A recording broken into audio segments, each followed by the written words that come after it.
شکریہ۔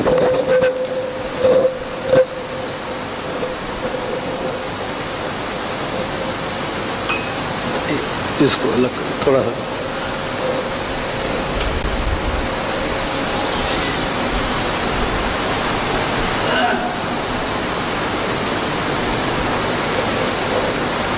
اعوذ باللہ من الشیطان الرجیم بسم اللہ الرحمن الرحیم الحمد للہ رب العالمین والصلاة والسلام علی سید الانبیاء والمرسلین وعلى آلہ واصحابہ واہل بیتہ وذریاتہ اجمعین والعاقبۃ للمتقین۔ قال اللہ تبارک وتعالی فی کلامہ المجید والفرقان الحمید اعوذ باللہ من الشیطان الرجیم بسم اللہ الرحمن الرحیم ولا تقولوا لمن يقتل في سبيل الله اموات بل احياء ولكن لا تشعرون ولنبلونكم بشيء من الخوف والجوع ونقص من الاموال والانفس والثمرات وبشر الصابرين الذين إذا أصابتهم مصيبة قالوا إنا لله وإنا إليه راجعون أولئك عليهم صلوات من ربهم ورحمة وأولئك هم المهتدون۔ صدق الله العظيم وصدق رسوله النبي الكريم۔ مولاي صل وسلم دائما أبدا على حبيبك خير الخلق كلهم وعلى آلہ واصحابہ واہل بیتہ خاصة سیدنا الامام الحسین رضی اللہ تعالی عنہ ورفقائہ الذین كانوا معه في کربلا اجمعین۔ معزز حاضرین کرام، ماہ محرم الحرام کی آج 6 تاریخ ہے اور ساری دنیا میں مسلمان نواسے رسول حضرت سیدنا امام حسین رضی اللہ تعالی عنہ کا ذکر خیر کرتے ہیں، اور آپ نے اسلام کی راہ میں جو عظیم قربانی دی انہیں خراج عقیدت پیش کرتے ہیں۔ تو آج اسی نسبت سے میں بھی آپ کا ذکر خیر کر کر کچھ سعادت حاصل کرنا چاہوں گا، اور اسی طرح سے امت مسلمہ کی وہ نسل جو ان واقعات سے واقف نہیں ہے ان کے سامنے کچھ کربلا کا واقعہ، تاکہ اصل حقیقت کیا تھی اور کیا معاملہ ہوا ہمارے نوجوان نسل کو پتہ چلے، انشاءاللہ ان کو بیان کروں گا۔ قرآن مجید فرقان حمید کی آیات طیبات شروع میں نے تلاوت کی، وہ بھی اسی موضوع سے متعلق ہے۔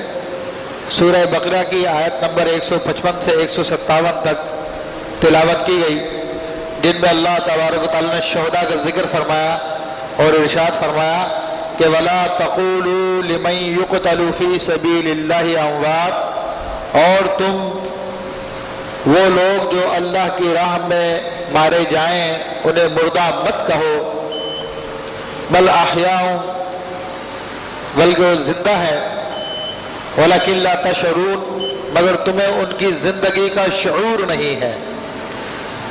پھر ارشاد فرمایا وَلَنَبْلُوَنَّكُمْ بِشَيْءٍ مِّنَ الْخَوْفِ وَالْجُوعِ وَنَقْصٍ مِّنَ الْأَمْوَالِ وَالْأَنفُسِ وَالثَّمَرَاتِ، اور ہم تمہیں ضرور آزمائیں گے، بِشَيْءٍ مِّنَ الْخَوْفِ، کچھ خوف ڈال کر، وَالْجُوعِ، بھوک دے کر، اور وَنَقْصٍ مِّنَ الْأَمْوَالِ، تمہارے مالوں میں نقصان کر کر، وَالْأَنفُسِ، اور تمہاری جانوں میں بھی نقصان کر کر، وَالثَّمَرَاتِ، اور تمہارے پھلوں میں نقصان کر کر، کھیتیوں میں نقصان کر کر، وَبَشِّرِ الصَّابِرِينَ، اور صبر کرنے والوں کو خوشخبری دی دیجئے، انہیں بشارت سنا دیجئے۔ الَّذِينَ إِذَا أَصَابَتْهُمْ مُصِيبَةٌ، وہ صبر کرنے والے جب ان کو مصیبت پہنچے، قَالُوا إِنَّا انا للہ و انا الیہ راجعون، تو وہ کہتے ہیں ہم تو اللہ ہی کے لیے ہیں، ہمیں اللہ ہی کی طرف جانا ہے۔ اور اولئک علیہم صلوات من ربہم ورحمہ، یہ وہ لوگ ہیں جن پر تمہارے رب کی درودیں ہیں اور رحمتیں ہیں۔ واولئک هم المہتدون، اور یہ وہ لوگ ہیں جو ہدایت پانے والے ہیں۔ تو اللہ تبارک و تعالیٰ نے یہاں پر شہداء اور صبر کرنے والوں کو بیان فرمایا۔ اس حوالے سے، اس آیت طیبہ کے حوالے سے اگر ہم سیدنا امام حسین رضی اللہ تعالیٰ عنہ اور ان کے رفقۂ کار اہل بیت کرام کو دیکھتے ہیں، وہ اس آیت طیبہ کی عملی تفسیر نظر آتے ہیں۔ میدان کربلا میں تو خاص طور پر یہ ساری کی ساری تفسیر ساری دنیا کے سامنے واضح کر دی گئی۔ سیدنا امام حسین رضی اللہ تعالیٰ عنہ، کون ان سے واقف نہیں ہے، کون ان کے مرتبے کو نہیں جانتا۔ سرکار دو عالم صلی اللہ تعالیٰ علیہ وسلم کی جگر گوشہ فاطمۃ الزہرا خاتون جنت رضی اللہ تعالیٰ عنہ کے جگر کے ٹکڑے ہیں، اور سرکار دو عالم صلی اللہ تعالیٰ علیہ وسلم ان سے اس قدر محبت فرماتے ہیں کہ اللہ جو حسین سے محبت کرے تو اس سے محبت کر، جو حسین سے بغض رکھے تو اس سے بغض رکھ۔ فرمایا کہ حسین مجھ سے ہے، میں حسین سے ہوں۔ اور سیدنا حسین رضی اللہ تعالیٰ عنہ وہ ذاتی گرامی ہے جن کو نبی کریم صلی اللہ تعالیٰ علیہ وسلم نے بہت محبت دی۔ ایک مرتبہ اپنے دوش مبارکہ پہ سوار کیا تو کسی نے کہا کہ کتنا اچھا سوار ہے، کتنی اچھی سواری ہے، تو آپ نے ارشاد فرمایا کہ سوار بھی تو دیکھو کتنا اچھا ہے۔ تو یہ ان کے مرتبے کو بیان کرنے کے لیے تھا۔ اور سرکار دو عالم صلی اللہ علیہ وسلم کی خدمت میں جب حسنین کریمین حاضر ہوا کرتے تھے تو سرکار دو عالم صلی اللہ علیہ وسلم انہیں بلاتے تھے محبت سے قریب، ان کو بلا کے ان کو سونگا کرتے تھے، سونگنے کے بعد ان کو بوسہ دے کر اپنے سینے سے لگایا کرتے تھے، اور فرمایا کرتے تھے کہ یہ جنت کے جوانوں کے سردار ہیں دونوں کے دونوں۔ سرکار دو عالم صلی اللہ علیہ وسلم ایک مرتبہ سیدنا حسین رضی اللہ تعالیٰ کو اپنے گھٹنے مبارکہ پہ لے کے بیٹھے ہوئے ہیں، دوسرے گھٹنے پر سیدنا ابراہیم جو نبی علیہ السلام کے فرزند ہیں انہیں لے کے بیٹھے ہوئے ہیں۔ جبریل امین حاضر ہوتے ہیں اور عرض کرتے ہیں کہ یا رسول اللہ صلی اللہ علیہ وسلم، اللہ تبارک و تعالیٰ دونوں کو آپ کے پاس جمع نہیں رکھے گا، دونوں میں سے ایک کو مرنا ہے، اختیار آپ کے ہاتھ میں ہے۔ تو سرکار دو عالم صلی اللہ علیہ وسلم نے امام حسین پر اپنے بیٹے کو قربان کر دیا، اور 2-3 دن بعد سیدنا ابراہیم رضی اللہ تعالیٰ کا انتقال ہو گیا۔ اب یہ امام حسین کے مرتبے اور مقام کو دیکھیے، رسول اللہ صلی اللہ علیہ وسلم کے قرب کو دیکھیے کہ رسول اللہ صلی اللہ علیہ وسلم اپنے بیٹے کو امام حسین پہ فدا فرما رہے ہیں۔ اب یہ رسول اللہ صلی اللہ علیہ وسلم کی گود میں پلے بڑے ہیں، مدینہ منورہ کی گلیوں میں کھیلے ہیں، خاتون جنت کا دودھ پیا انہوں نے، اور اسی طرح اپنی زندگی کی 60 سال انہیں پورے کیے۔ پھر وہ زمانہ آیا جسے 61 ہجری کہتے ہیں، مسلمانوں کا حکمران ایک ظالم و جابر شیطان صفت انسان بن گیا، جس نے اللہ کے حرام کردہ چیزوں کو حلال کر دیا، مثلا گانے بانے کو، میوزک کو، شراب کو، ان چیزوں کو حلال کر دیا، ظلم و جبر کو حلال کر دیا، شخصی حکومت بنا لی۔ آج تو ویسے ہمارے جتنے بھی حکمران ہیں وہ سب یزید سے بڑھ گئی ہیں۔ یزید تو زیادہ برا اس لیے ہو گیا کہ وہ بدنصیب امام حسین رضی اللہ عنہ سے ٹکرا گیا، ورنہ جو کردار یزید کا تھا آج کے ہمارے حکمرانوں کا کردار اس سے بڑھ کے برا ہے، اس سے زیادہ برا، تاریخ اٹھا کے دیکھ لیں۔ تو بہرحال سیدنا امام حسین رضی اللہ تعالیٰ عنہ مدینہ منورہ میں تھے، اور بھی صحابہ کرام تھے۔ تو یزید نے اپنی بیعت لینے کا سلسلہ شروع کیا، تو اس نے مدینہ منورہ کے گورنر کو پیغام بھیج دیا کہ بھئی حضرت امام حسین سے بیعت لے لی جائے، حضرت عبداللہ بن زبیر سے بیعت لے لی جائے، عبداللہ بن عمر سے بیعت لے لی جائے۔ تھوڑا گفتگو طویل ہے۔ سیدنا امام حسین رضی اللہ عنہ کو بلا لیا گیا، تو اس وقت گورنر مدینہ منورہ کے پاس مروان بھی بیٹھا ہوا تھا. تو سیدنا امام حسین نے فرمایا کہ بیعت لینی ہے تو میرے جیسا آدمی اس طرح چھپ کے بیعت نہیں کرتا, بیعت کرے گا اعلانیہ طور پہ کرے گا, ویسے بیعت نہیں کروں گا میں. تو میرا آپ اپنے ساتھی کو بھی لے گئے تھے, آپ نے کہہ دیا تھا کہ اگر میں آواز دوں تو آ جانا, کیونکہ آپ کو بھی خطرہ تھا. تو بہرحال پھر آپ کو رخصت دے دی. آپ نے موقع جانا کہ خون خرابہ نہ ہو مدینہ منورہ میں, کیونکہ آپ ظالم و جابر کی بیعت نہیں کر سکتے تھے. بیعت کرنے سے مراد اس کے لیے آسان لفظ ہے ووٹ دینا, جو آج ہمارے یہاں پر کوڑیوں کے بھاؤ بکتا ہے, دنیا کے نام پہ بکتا ہے. اور امام حسین رضی اللہ تعالیٰ کا سارا واقعہ یہ ووٹ کی اہمیت کو بھی بتاتا ہے کہ لوگوں تم جا کے بیلٹ باکس میں جو ووٹ ڈال کے آتے ہو اس کی کیا اہمیت ہے, وہ کس طرح سے دینا چاہیے. اگر یہ کوئی اتنی کوئی غیر اہم چیز ہوتی تو امام حسین بھی بیعت کر لیتے, ووٹ دیتے تھے یزید کو, تو کیا بگڑ جاتا ان کا, دنیا کے مزے رہتے اور کیا ہوتا.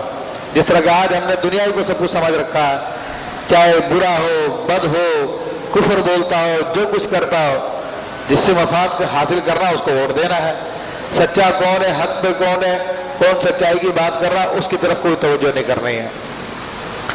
تو امام حسین رضی اللہ تعالیٰ نے اپنے ووٹ کو بچانے کے لیے ہجرت کا ارادہ کر لیا اور رات کو اپنے گھر والوں کو تیاری کا حکم دے دیا. خود سرکار دو عالم صلی اللہ علیہ وسلم کے روزہ اقدس پہ حاضر ہو گئے, روزہ اقدس پہ حاضر ہوئے. پوری رات سرکار دو عالم صلی اللہ علیہ وسلم کی بارگاہ میں بے چینی میں گزاری, محبت میں گزاری. رات کا جب آخری پہر ہوا تو آنکھ لگی تو سرکار دو عالم صلی اللہ علیہ وسلم کی زیارت ہوئی. سرکار دو عالم صلی اللہ علیہ وسلم نے سینے سے لگایا اور انہیں کوئی بات فرمائی, کوئی حکم دیا. اس کے بعد پھر جب صبح کا وقت ہونے والا تھا, سیدنا امام حسین رضی اللہ تعالیٰ عنہ بڑی بے قراری کے عالم میں, کہ دل کہتا کہ یہیں پہ ٹھہر جا, لیکن فرض کہتا کہ یہاں سے نکل جا. اسی کشمکش میں آپ نے روتے ہوئے سرکار دو عالم صلی اللہ علیہ وسلم سے کہ روزہ اقدس سے رخصت لی اور پھر اپنے اہل بیت کو لے کر مکہ معظمہ کی طرف نکل گئے. اب مکہ معظمہ پہنچتے ہیں تو وہاں پہ حج کا زمانہ ہے اور 8 تاریخ ہے ذی الحجہ کی. مکہ معظمہ میں خانہ کعبہ سجا ہوا ہے, دنیا بھر سے لوگ جمع ہیں اور لوگوں کی حسرتوں کے دن پورے ہونے والے ہیں کہ حج کے خواب دیکھا کرتے تھے, آج وہ حج کا خواب بھی پورا ہو جائے گا. خانہ کعبہ کی زیارتیں ہو رہی ہیں. مکہ معظمہ میں عجیب یعنی ایک بازار لگا ہوا ہے, لوگ خوشیاں منا رہے ہیں, لیکن سیدنا امام حسین رضی اللہ عنہ کا دل سوچ و فکر میں ہے. اچھا, اسی دوران چونکہ جب یزید نے بیعت لینی شروع کی تھی تو کوفہ کے لوگوں نے سیدنا امام حسین رضی اللہ تعالیٰ کو خط لکھے اور کہا کہ امام, ہم اس ظالم جابر, فاسق فاجر, یہ گناہگار آدمی, انٹرٹینمنٹ کا شوقین, بندروں کو پالنے والا اور شراب و کباب کو حلال سمجھنے والا, ہم اس کے پیچھے نہ نماز پڑھتے ہیں اور نہ اس کے ہاتھ پہ بیعت کرنا چاہتے ہیں. آپ ہماری رہنمائی فرمائیے, آپ تشریف لائیے اور آپ ہماری قیادت کیجیے. مسلسل خط امام حسین رضی اللہ تعالیٰ کے پاس آتے رہے. یہ میں آپ کو بیان کر دوں کہ کوفہ میں حضرت علی رضی اللہ تعالیٰ کے چاہنے والے رہتے تھے, جو اپنے آپ کو حضرت علی کا گروہ کہا کرتے تھے, جسے گروہ کو عربی زبان میں شیعہ کہتے ہیں. تو وہ لوگ اپنے آپ کو شیعان علی کہا کرتے تھے. یہ تاریخ کی کتابوں میں یہ لفظ موجود ہے. تو ان لوگوں نے حضرت امام حسین کو خط لکھا. حالانکہ سیدنا امام حسین رضی اللہ عنہ کے بڑے بھائی جب امام حسن رضی اللہ تعالیٰ کا وصال ہونے لگا تو اس وقت انہوں نے وصیت کی تھی کہ میرے بھائی, یہ کوفے میں جو شیعان علی رہتے ہیں ان کی بات پہ کبھی اعتبار مت کرنا, انہوں نے تمہارے باپ کو بھی دھوکہ دیا ہے. اور خود سیدنا امام حسن رضی اللہ تعالیٰ کو بھی زہر دیا گیا تھا, جس کی وجہ سے ان کے اندر کے اعضاء کٹ کٹ کر جسم سے باہر نکلنے لگے تھے, جس سے آپ شہید ہوئے تھے. انہوں نے آخری وقت میں وصیت کی کہ ان کی باتوں پہ اعتبار مت کرنا. پھر جب مدینہ منورہ میں تقریباً 12-15 ہزار خطوط آپ کی خدمت میں بھیجے گئے کہ حضرت ہم آپ کے غلام ہیں, آپ آ جائیں, آپ ہماری دینی رہنمائی کریں. اس زمانے میں آپ سے بڑھ کر کوئی رہنمائی کرنے والا نہیں ہے, اور حقیقت بھی یہ تھی. سیدنا امام حسین رضی اللہ تعالیٰ ایسے موقع پہ حضرت مسلم بن عقیل رضی اللہ تعالیٰ عنہ کو وہاں پہ بھیج دیا کہ تم جا کے وہاں پہ خبر لو کہ کیا معاملات ہیں۔ مسلم بن عقیل یہ حضرت امام حسین کے چچا زاد بھائی ہیں، کیونکہ عقیل حضرت علی کے بھائی تھے، تو عقیل کے جو بیٹے تھے وہ مسلم تھے۔ حضرت مسلم بن عقیل رضی اللہ تعالیٰ عنہ اپنے بچوں کے ساتھ کوفہ چلے گئے۔ کوفہ پہنچے تو 12-15 ہزار لوگ آپ کے ارد گرد جمع ہو گئے اور امام حسین کے لیے آپ کے ہاتھ پہ بیعت کرنے لگے۔ تو حضرت مسلم بن عقیل رضی اللہ تعالیٰ نے امام حسین کو پیغام بھیجا کہ آپ تشریف لے آئیں، یہ لوگ سچ کہہ رہے ہیں اور واقعی آپ کے ہاتھ پہ بیعت کرنا چاہتے ہیں۔ حضرت امام حسین رضی اللہ تعالیٰ کو وہ پیغام ملا۔ ادھر امام حسین رضی اللہ تعالیٰ کو جب یہ پیغام ملا کہ رسول اللہ صلی اللہ علیہ وسلم کی امت رہنمائی چاہتی ہے، رسول اللہ صلی اللہ علیہ وسلم کی امت قیادت چاہتی ہے، وہ اپنے دین کو محفوظ کرنا چاہتی ہے، ظالم و جابر سے بچنا چاہتی ہے، تو آپ وہاں سے روانگی کا اپنا ارادہ کیا۔ تو ایسے موقع پر تمام بزرگ صحابہ کرام وہاں پر موجود تھے۔ ان میں حضرت عبداللہ بن عمر بھی تھے، حضرت عبداللہ بن عباس جو حضرت امام حسین رضی اللہ تعالیٰ کے سمجھ لیجیے حضرت علی کے چچا زاد بھائی بنتے ہیں، انہوں نے بھی نصیحت کی۔ دیگر بڑے صحابہ کرام نے نصیحت کی کہ امام آپ وہاں پر نہ تشریف لے کے جائیں۔ وہ کوفے والے لوگ جو اپنے آپ کو شیعہ علی کہتے ہیں بڑے غدار قسم کے لوگ ہیں، بڑے دھوکے باز لوگ ہیں، انہوں نے آپ کے والد ماجد سیدنا علی کرم اللہ وجہ الکریم کے ساتھ بھی دھوکے بازی کی ہے، انہوں نے آپ کے بھائی حسن رضی اللہ تعالیٰ کے ساتھ بھی دھوکے بازی کی ہے، وہ آپ کے ساتھ بھی دھوکے بازی کریں گے۔ تو چونکہ ایک ہی اندازہ تھا، یہ کوئی وہ تو نہیں تھی کہ وہی آگی تھی کہ وہ لوگ دھوکے بازی کریں گے۔ اور دوسری طرف مسلمان کے لیے حکم یہ دیا گیا کہ مومن کے بارے میں، مسلمان کے بارے میں حسن ظن رکھے۔ تو ابھی امام حسین تو رسول اللہ صلی اللہ علیہ وسلم کی تعلیمات پہ عمل کر رہے تھے اور آپ نے ان کے بارے میں حسن ظن رکھا۔ ہاں یہ بھی تھی، ایک خطرہ تھا کہ وہ لوگ اینڈ ٹائم پہ مکر جائیں، لیکن جو اللہ کے بندے ہوتے ہیں تو وہ اللہ کے احکام کو نافذ کرنے میں بڑی دلچسپی رکھتے ہیں، اور اس معاملے میں ان کی جان چلی جائے تو ان کو پرواہ بھی نہیں ہوتی۔ تو حضرت عبداللہ بن عباس رضی اللہ تعالیٰ نے قسمیں دے دی کہ آپ کو روکا اور فرمایا کہ امام مجھے لگتا ہے وہ لوگ آپ کو شہید کر دیں گے، آپ کچھ دن ٹھہر جائیں۔ بہت اصرار کیا تو آپ نے فرمایا کہ مجھے رسول اللہ صلی اللہ علیہ وسلم نے حکم دیا ہے۔ تو حضرت ابن عباس نے پوچھا وہ کیا حکم ہے؟ کہا جب تک حسین زندہ کسی کو بتا نہیں سکتا، وہ رسول اللہ صلی اللہ علیہ وسلم کا راز ہے، میں اپنی زبان سے اس کو کسی کو بتا نہیں سکتا۔ تو رسول اللہ صلی اللہ علیہ وسلم نے کیا حکم دیا امام حسین کو، وہ تو بہرحال آج تک کسی کو پتا نہیں چلا کہ آپ نے کیا حکم دیا، لیکن سمجھ میں یہی آتا کہ رسول اللہ صلی اللہ علیہ وسلم نے یہ حکم دیا تھا کہ تم جاؤ اس طرف، کچھ بھی ہو جائے تمہیں جانا ہے، یہ تقدیر الہی ہے۔ اس تقدیر الہی کے مطابق حق اور باطل کی جنگ ہونی ہے، باطل کو بے نقاب کرنا ہے، باطل کو ظاہر کرنا ہے۔ یہ باطل بھی کبھی حق کے روپ میں آتا ہے اور حق کے روپ میں آ کر لوگوں کو گمراہ کر دیتا ہے، دین کو خراب کر دیتا ہے، تو اس کو پکڑنے کی کوشش کرو تو پکڑا نہیں جاتا۔ اب چونکہ اللہ کے رسول تو جانتے تھے تو انہوں نے اپنے فرزند کو حکم دے دیا تھا کہ تمہیں جانا ہے۔ تو بہرحال امام حسین رضی اللہ تعالیٰ یہاں سے روانہ ہوئے۔ ادھر جب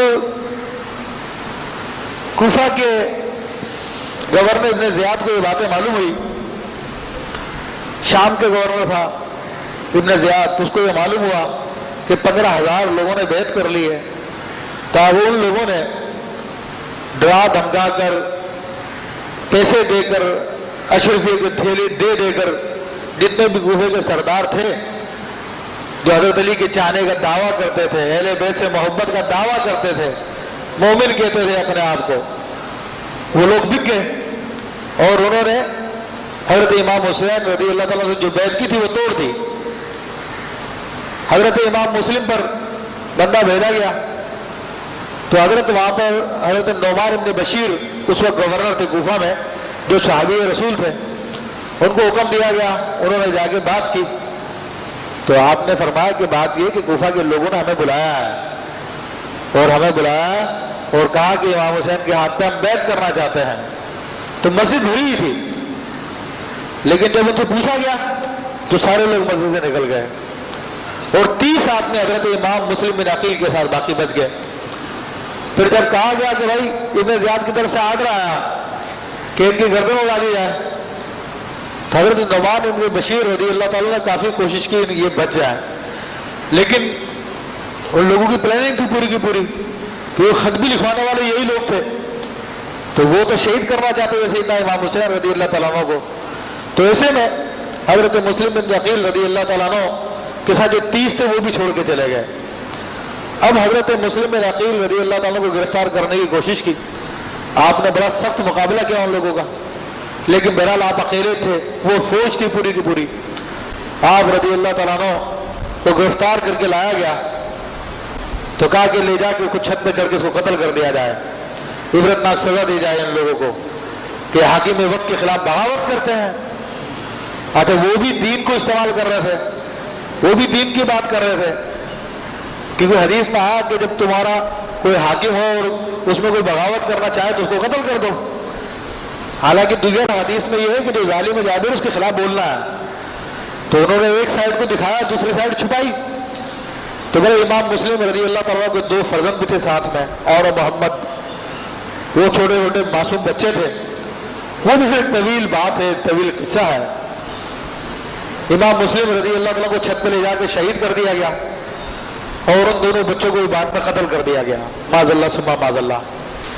ادھر سے امام حسین رضی اللہ تعالیٰ کو اطلاع ملی کہ امام مسلم بلا رہے ہیں، آپ روانہ ہو گئے۔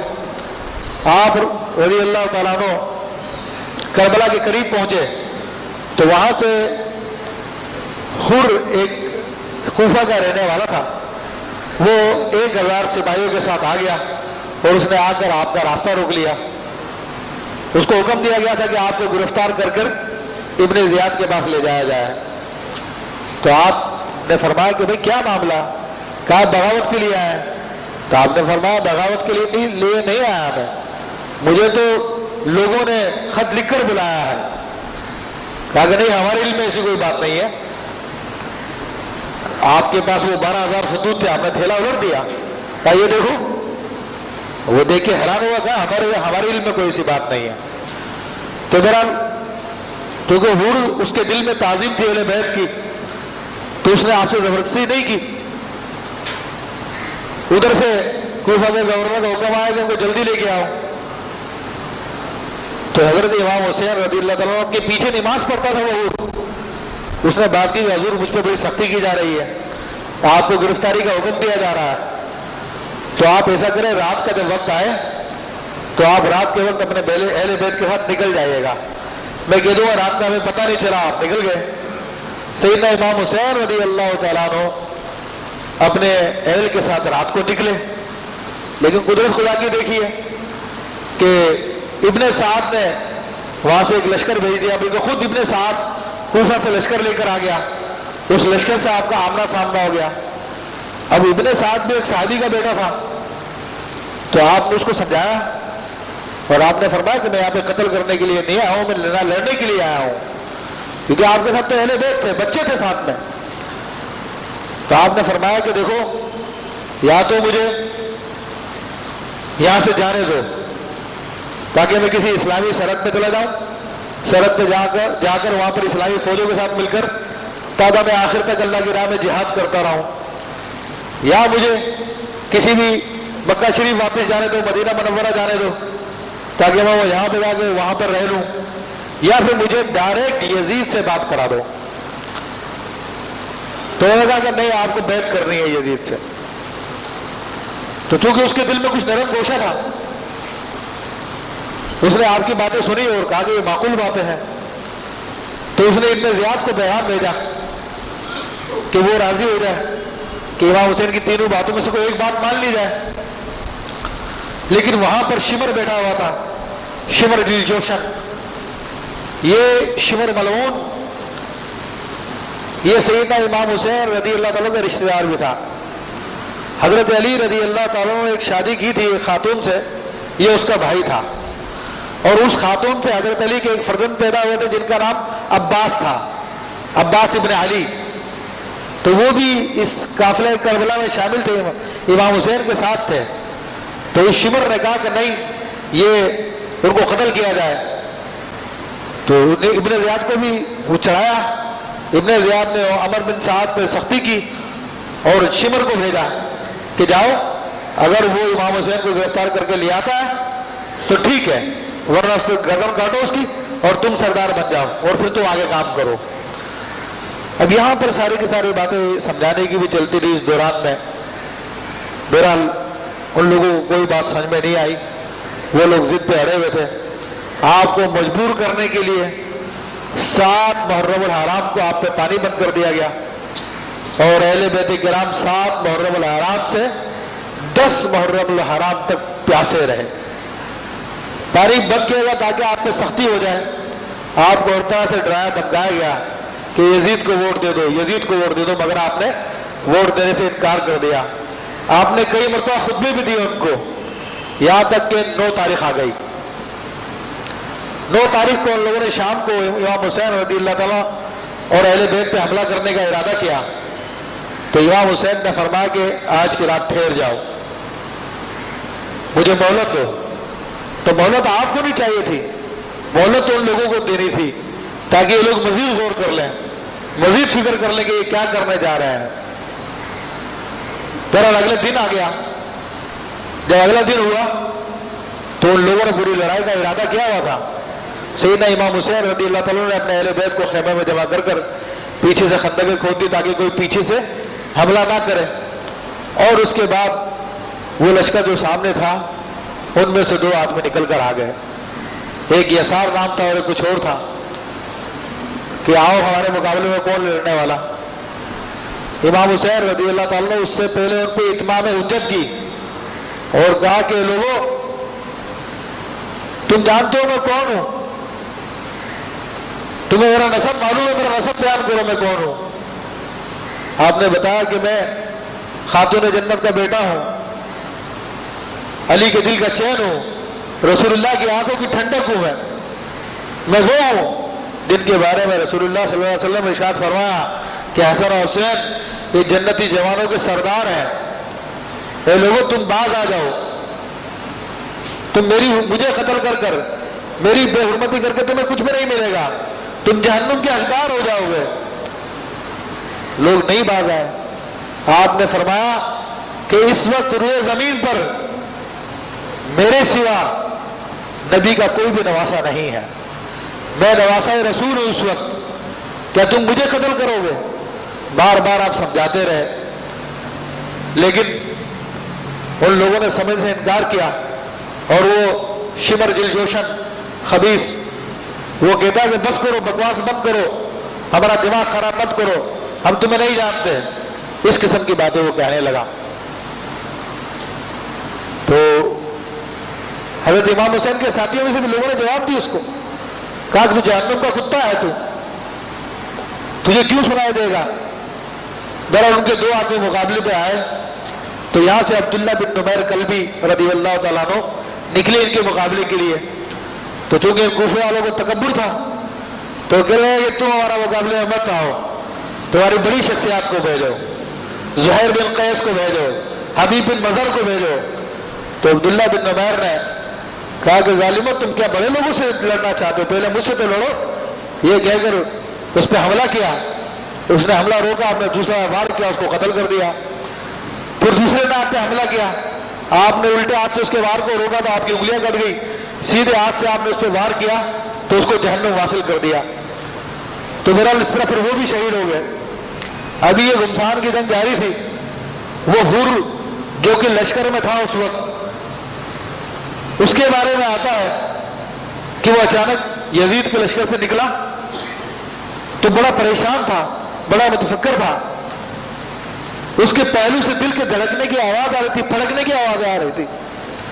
تو کسی نے کہا کہ حر، تم تو بڑے بہادر آدمی ہو، میں یہ قسم کھا کر کہہ سکتا ہوں کہ کوفہ میں تم سے بڑا بہادر کوئی آدمی ہے ہی نہیں ہے. آج تمہارا یہ حال ہو رہا ہے، آج تمہاری یہ کیفیت ہو گئی ہے. تو اس نے کہا کہ بات یہ ہے، ایک طرف جہنم بھڑکتی ہوئی دیکھ رہا ہوں، دوسری طرف جنت کو میں خوش نما دیکھ رہا ہوں. اب انتخاب میرے ہاتھ میں ہے. بس یہ کہہ کر وہ اس نے گھوڑوں کو دوڑایا اور امام حسین کے قدموں میں آ گیا اور آ کے عرض کرنے لگا اے امام مجھے نہیں معلوم تھا یہ ظالم بھیڑیے آپ کے ساتھ یہ کریں گے، میں تو یہ سمجھا کہ تھوڑی بہت گفتگو ہوگی مان جائیں گے، آپ رسول اللہ کے نواسے آپ کا مان رکھیں گے، آپ کے ساتھ رعایت کریں گے، مگر مجھے نہیں معلوم کہ ان لوگوں نے جہنم خریدنی ہے۔ میں آپ سے معذرت چاہتا ہوں، اپنا سر آپ کے قدموں میں رکھ دیا اور کہا کہ میری توبہ قبول کر لیجیے، آپ اللہ سے دعا کریں کہ میری توبہ قبول کر لے۔ آپ نے فرمایا کہ میں نے معاف کیا، اللہ بھی تمہاری توبہ قبول فرمائے۔ اس کے بعد حر اٹھتے ہیں اور یزیدیوں کے سامنے جاتے ہیں اور کہتے ہیں ظالمو تمہیں پتا یہ کون ہے؟ یہ رسول اللہ کی بیٹی کے لخت جگر ہے، اور تم ابن زیاد جو سمیہ کا بیٹا ہے اس کے مقابلے میں تم اس کو ترجیح دے رہے ہو رسول اللہ کے نواسے کے مقابلے میں، تم لوگ جہنم میں خرید رہے ہو، تمہاری مائیں تم کو روئے، تمہاری بیویاں بیوہ ہو جائیں، تم لوگ کیا کرنے جا رہے ہو؟ عقل کے ناخن لو، ہوش کے ناخن لو، تم قیامت کے دن رسول اللہ کو کیا منہ دکھاؤ گے؟ تم لوگ رسول اللہ کی شفاعت سے محروم ہو جاؤ گے۔ اس نے جو کچھ کہنا تھا بیچارے نے کہا، لیکن ان لوگوں نے اس بات ماننے سے انکار کر دیا۔ دنیا ان کو نظر آ رہی تھی، بڑے بڑے انعام ملنے کی امیدیں تھیں ان لوگوں کو، کسی کو گورنر بننے کا شوق تھا تو کسی کو مال و دولت کا شوق تھا، کسی کو چودراہٹ کا شوق تھا، اس شوق میں وہ لوگ کو سننے کے لیے تیار نہ ہوا۔ بہرحال یہ پھر جنگ شروع ہوئی اور حر مجاہد نے بھی وہ مقابلہ کیا تو ان کے ڈھیروں آدمیوں کو موت کے گھاٹ اتار کے خود بھی شہید ہو گئے وہ۔ پھر امام حسین کے قافلے میں سے قافلے پہ حملہ کیا گیا، گھوڑے ان لوگوں نے دوڑائے، بہرحال ایک ایک کر کے امام حسین کے رفقا کار میں سے شہید ہوتے گئے، ایک ایک کر کے شہید ہوتے گئے، یہاں تک کہ عورتوں نے بھی کوشش کی شہید ہونے کی۔ یہ عبداللہ بن نمیر کلبی جو پہلے آدمی نکلے تھے تو ان کی بیوی وہ نکلی وہاں سے، اس کی نئی شادی ہوئی تھی، اس نے خیمے کی چوب نکال لی اور کہا اپنے شوہر سے کہ تجھ پہ میرے ماں باپ قربان، جاؤ تم نبی زادوں کے لیے اپنی جان کو قربان کر دو اور میں بھی تمہارے پیچھے آ رہی ہوں۔ تو اس پر اس نے کہا کہ تم جاؤ، تم خیمے میں جاؤ، کہا نہیں میں بھی تمہارے ساتھ جان دوں گی۔ تو امام حسین نے فرمایا کہ بی بی اللہ تجھے سلامت رکھے، عورتوں پہ جہاد فرض نہیں ہے، تم اندر چلے جاؤ۔ تو میرے بھائی واقعات تو ایسے ہیں کہ میرے جیسا کمزور دل کا آدمی اس کو بیان نہیں کر سکتا، ایسے دردناک واقعات ہیں اور ایسے محبت بڑے واقعات ہیں کہ آدمی کے آنسو جاری ہو جاتے ہیں، آواز بند ہو جاتی ہے۔ وہ واقعات ایسے ہیں، وہ قربانی کے، محبت کے۔ تو بہرحال امام حسین رضی اللہ تعالیٰ کے لشکر میں آپ کے دیگر ساتھی جاں نثار ایک ایک کر کے قربانی دے رہے ہیں، آپ کے یہاں تک کہ جب تیروں کی بوچھاڑ کی گئی تو ایک شخص آپ کے سامنے آ کے کھڑا ہو گیا جتنے تیر اپنے جسم پہ کھا رہا ہے، یہاں تک کہ امام حسین کو کوئی تیر نہ لگے، اور ایک ایک کر کے سارے تیر اس کے جسم میں لگے، وہ بیچارہ زمین پہ آ گیا رحمۃ اللہ علیہ رضی اللہ تعالیٰ عنہ، وہ شہید ہو گیا۔ جب لوگوں نے دیکھا کہ اب ان لوگوں کے امام حسین کو شہید کرنے کا ارادہ ہے تو ان میں سے کسی نے بھی یہ نہ چاہا کہ ہم زندہ رہیں اور امام حسین پہلے شہید ہو جائیں، تو سب نے آگے بڑھ بڑھ کے پہلے اپنی قربانیاں پیش کر دی۔ اہل بیت کرام میں سے حضرت علی اکبر رضی اللہ تعالیٰ عنہ بھی نکلے، انہوں نے بھی دشمن کا بڑا مقابلہ کیا، جس طرف جاتے تھے پورے کے پورے میدان کو خالی کر دیتے تھے، دائیں گئے تو دائیں طرف میدان کو خالی، بائیں طرف گئے تو بائیں طرف میدان کو خالی کر دیا، سامنے گئے تو دشمن بھاگنا شروع ہو گیا، مجبور ہو کر دشمن دور سے تیر مار کر مار مار کے آپ کو شہید کیا گیا۔ کسی میں دم نہیں تھا کہ آ کر سامنے مقابلہ کر لیں رسول اللہ صلی اللہ علیہ وسلم کی اولادوں سے۔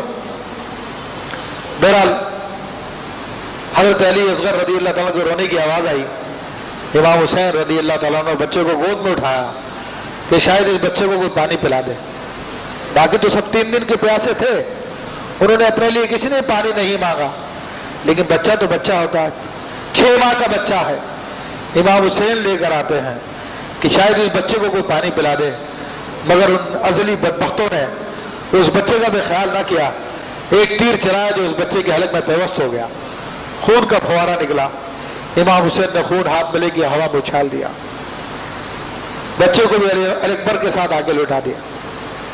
بالآخر پھر امام حسین رضی اللہ تعالیٰ عنہ اپنے گھر والوں کو، خواتین کو تسلی دے رہے ہیں. اپنے فرزند امام زین العابدین جو علی اوسط ہیں، جو وسطی بیٹے تھے، آپ کے درمیانی بیٹے تھے، وہ اس وقت شدید بیمار تھے، ان کو وصیت فرما رہے ہیں. تو ایسے میں یزیدیوں نے اہل بیت کی خواتین پہ حملہ کرنا چاہا. تو امام حسین نکلے، ظالمو تم کیا کرتے ہو؟ تمہیں دین نہیں ہے، ایمان نہیں ہے، تو کم سے کم انسانی شرافت تو ہو تمہارے پاس. تم عورتوں پہ یہ زیادتی کرنا چاہ رہے ہو. لیکن بہرحال ان لوگوں نے نہیں مانا، اور امام حسین رضی اللہ تعالیٰ اپنے گھوڑے پہ سوار ہوئے، دشمن کا مقابلہ کیا. تو آپ کے سامنے کوئی کیا ٹھہر سکتا تھا؟ جدھر جاتے تھے دشمن کا صفایا ہو جاتا تھا. بہت سمجھانے کے باوجود بھی نہیں مارے، یہاں تک کہ آپ کا گھوڑا بھی زخمی ہو کے گر گیا، وہ بھی اللہ کو پیارا ہو گیا. تو آپ پھر پیدل نکلے، پیدل آپ نے دشمنوں سے مقابلہ کیا. جب انہوں نے دیکھ لیا کہ ہم ان کے مقابلے کی تاب نہیں رکھتے ہیں، تو ایسے میں سیدنا امام حسین رضی اللہ تعالیٰ عنہ پر پھر تیروں کی بوچھار کی گئی. 33 گھاؤ آپ پر نیزوں کے لگے، 34 وار آپ کے جسم پہ تلواروں کے تھے، 3 دن کے پیاسے تھے، اور چاروں طرف سے تیروں سے چھلنی کر دیا گیا تھا. ایسی حالت میں امام حسین رضی اللہ تعالیٰ عنہ زمین پہ گرتے ہیں. تو ایک کہتا ہے کہ جاؤ ان کی گردن کاٹ لو. وہ گردن کاٹنے کے لیے بڑھتا تو اس کا ہاتھ شل ہو جاتا ہے. پھر وہ ظالم خود آگے بڑھتا ہے اور امام حسین رضی اللہ تعالیٰ کی گردن کو تن سے جدا کر دیتا ہے. امام حسین شہید ہو جاتے ہیں. پھر اسی پہ بس نہیں کرتا، وہ کہتا ہے کہ کون ہے جو ان کے جسم کو، بلکہ آپ کے جسم کا لباس لے کر تار تار کر دیتے ہیں. اور پھر کہتے ہیں کون ہے جو ان کے اوپر گھوڑے دوڑائے. پھر 10 یزیدی سوار آتے ہیں اور امام حسین کے جسم پر گھوڑے دوڑاتے ہیں، آپ کی ہڈیاں چورا چورا کر دیتے ہیں. وہ کیا عالم ہوگا؟ حدیث کریمہ میں آتا ہے کہ ام سلمہ رضی اللہ تعالیٰ عنہ نے خواب دیکھا. بلکہ ایک موقع تھا کہ امام حسین نبی علیہ السلام سے اپنے حجرے میں تشریف فرما تھے. تو ایک فرشتہ آیا جو پہلے کبھی نہیں آیا تھا. تو آپ نے ام المومنین ام سلمہ سے فرمایا کہ ام سلمہ دروازے پہ کھڑی ہو جاؤ، کسی کو اندر مت آئے دینا. ایسے میں امام حسین دوڑتے ہوئے اندر آ گئے، بچے تھے آپ. تو فرشتے نے جب امام حسین کو دیکھا تو عرض کی کہ یا رسول اللہ صلی اللہ علیہ وسلم، آپ کی امت آپ کے اس بیٹے کو شہید کر دے گی، اور آپ چاہیں تو میں وہ مقام دکھا دوں آپ کو. تو اس مقام کی مٹی اس نے لا کے رسول اللہ کے حوالے کی اور کہا جب یہ شہید ہوں گے تو مٹی خون ہو جائے گی. تو ام سلمہ رضی اللہ تعالیٰ نے وہ مٹی شیشی میں رکھ لی، سنبھال کے رکھ لی. پھر ایک رات آپ اٹھی، یہ اسی سن کا واقعہ ہے. تو رسول اللہ صلی اللہ علیہ وسلم کو دیکھا کہ سرکار دو عالم صلی اللہ علیہ وسلم کے بال بکھرے ہوئے ہیں، داڑھی گرد آلود ہو رہی ہے، اور آپ کربلا کے میدان میں ہیں اور شہیدوں کا خون جمع کر رہے ہیں. آپ کی آنکھ کھلی، اس شیشی کو دیکھا تو وہ خون ہو چکی تھی.